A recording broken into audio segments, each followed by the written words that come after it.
ಗೊತ್ತಾ ಅದೆಂಥದ್ದು ತಿನ್ನೋದು ಹೊಟ್ಟೆ ಬೇನೆ ಅಂತಾರ ಇದ್ದ ಹಂಗಿದ್ರೆ ಟೆನ್ಷನ್ ಚಿಕನ್ ಪರ್ಫೆಕ್ಟ್ ಆಗಿ ಬಂದಿದೆ. ಎಂತ ನಮಸ್ಕಾರ ವೀಕ್ಷಕರೇ, ಇವತ್ತು ಮೈಸೂರು ಪಾಕ್ ಹೆಂಗೆ ಮಾಡೋದು ಅನ್ನೋದನ್ನು ತೋರಿಸ್ಕೊಡ್ತಾ ಇದ್ದೇನೆ. ಅದಕ್ಕಾಗಿ 2 ಕಪ್ ಕಡಲೆ ಹಿಟ್ಟು ತಗೊಂಡಿದ್ದೇನೆ.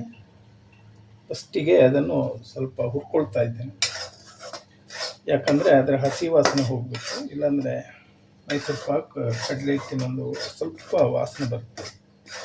ಹಸಿ ವಾಸನೆ ಹೋಗೋದಕ್ಕೋಸ್ಕರವಾಗಿ ಕಡಲೆ ಹಿಟ್ಟನ್ನು ಹುರ್ಕೊಳ್ತಾ ಇದ್ದೇನೆ.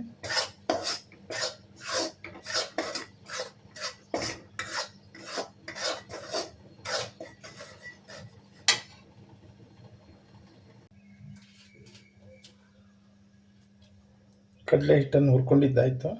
ಇದಕ್ಕೆ 2 ಕಪ್ ತಗೊಂಡಿದ್ದೇನೆ ಕಡಲೆ ಹಿಟ್ಟು. 2 ಕಪ್ಪಿಗೆ 3.5 ಕಪ್ ಸಕ್ಕರೆ ಹಾಕ್ತೇನೆ. 4 ಕಪ್ ಹಾಕಿದರೆ ಕರೆಕ್ಟ್ ಆಗುತ್ತೆ. ಅದರ ಸ್ವೀಟ್ ಜಾಸ್ತಿ ಅನ್ನೋದಕ್ಕೋಸ್ಕರ 3.5 ಕಪ್ ಹಾಕ್ತೇನೆ. 1 2 3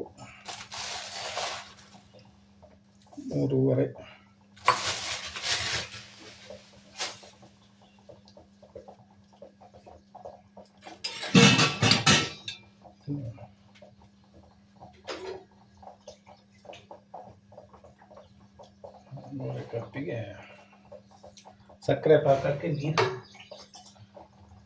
ಹಾಕ್ಕೊಳ್ತಾ ಇದ್ದೇನೆ.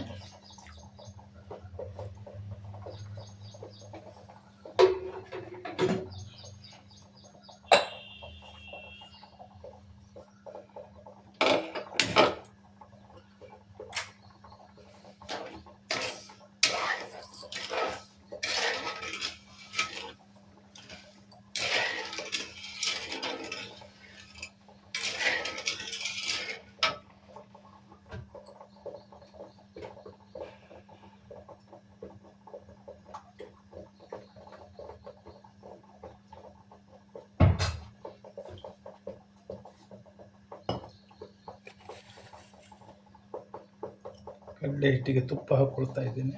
2 ಕಪ್ಪಿಗೆ 1.5 ಕಪ್ ಹಾಕ್ತೇನೆ.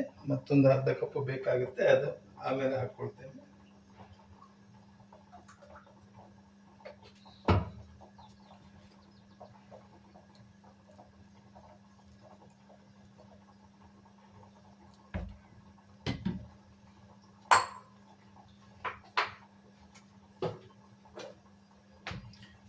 ಈ ಕಡಲೆ ಹಿಟ್ಟನ್ನು ಗಂಟಾಗದ ಹಂಗೆ ಕಲಸ್ಕೊಳ್ಬೇಕು.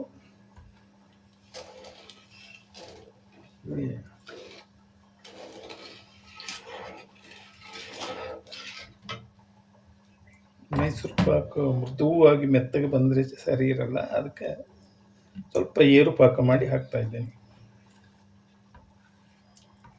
ಕರೆಕ್ಟಾಗಿ ಪೀಸ್ ತೆಗಿಲಿಕ್ಕೆ ಬರಬೇಕದು, ಅದಕ್ಕೋಸ್ಕರ ಏರು ಪಾಕ ಮಾಡೋದು. 2 ಎಳೆ ಪಾಕ ಅಂತಾರೆ, ಅದನ್ನು ಮಾಡ್ತಾ ಇರ್ತೇನೆ.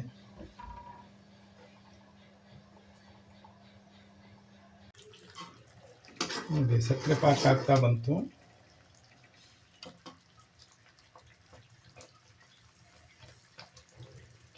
ನೋಡಿ, ನೂಲು ಪಾಕ ಅಂತಾರೆ. ಸ್ವಲ್ಪ 1 ಎಳೆ ಪಾಕದಲ್ಲಿದೆ. 2 ಎಳೆ ಪಾಕಕ್ಕೆ ಬಂದರೆ ನಿಮಗೆ ಪರ್ಫೆಕ್ಟಾಗಿ ಮೈಸೂರು ಪಾಕ ಮಾಡಬಹುದು. ನೋಡಿ, 2 ಎಳೆ ಪಾಕ ಬರ್ತಾ ಇದೆ.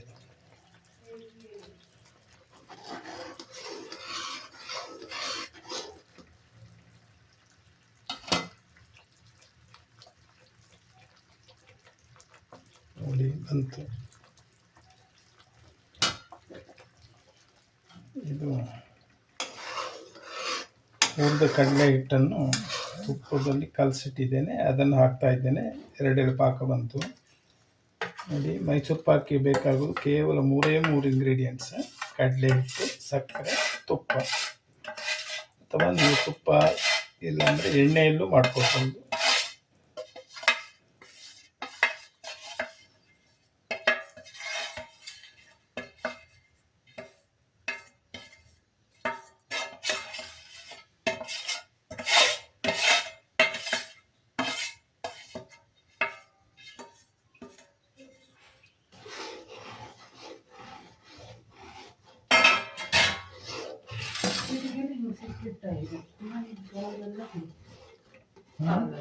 ಹಾಲು ಕಿಟಕಿ ಹಿಂಗೆ ಸಿಕ್ಕಿತ್ತ ಇದು ಕಾಣ್ತಲ್ಲ.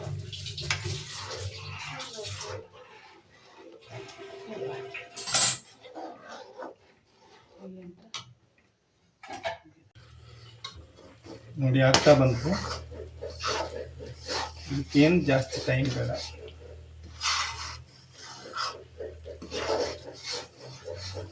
ನೋಡಿ ಸೈಡಿಂದ ಬಿಟ್ಕೊಂಡು ಬರ್ತಾ ಇದೆ, ಕಣ್ಣು ಬರ್ತಾ ಇದೆ. ಇಷ್ಟಾದ್ರೆ ಆಯ್ತು ಅಂತ ಲೆಕ್ಕ.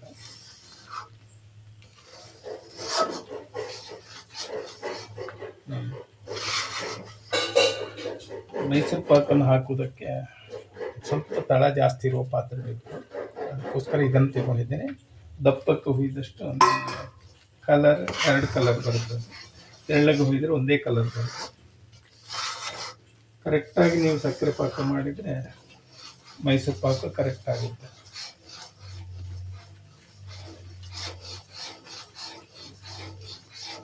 ನೋಡಿ ಆಯಿತು, ಎಲ್ಲ ಬಿಟ್ಟು ಬರ್ತಾ ಇದೆ, ಕಣ್ಣು ಬರ್ತಾ ಇದೆ. ಸ್ಟವ್ ಆಫ್ ಮಾಡ್ತಾ ಇದ್ದೇನೆ. ಬಿಸಿಯಾದ ಮೈಸೂರು ಪಾಕ್ ರೆಡಿಯಾಗಿದೆ. ವೀಕ್ಷಕರೇ, ಮಾಡಿದ ಮೈಸೂರು ಪಾಕ್ ನಿಮಗೆ ಇಷ್ಟ ಆಗಿದ್ದರೆ ಸಬ್ಸ್ಕ್ರೈಬ್ ಮಾಡಿ, ಶೇರ್ ಮಾಡಿ. ನನ್ನ ಆರ್ ಕೆ ಪಾಕಶಾಲೆಯನ್ನು ಪ್ರೋತ್ಸಾಹಿಸಿ. ಧನ್ಯವಾದಗಳು.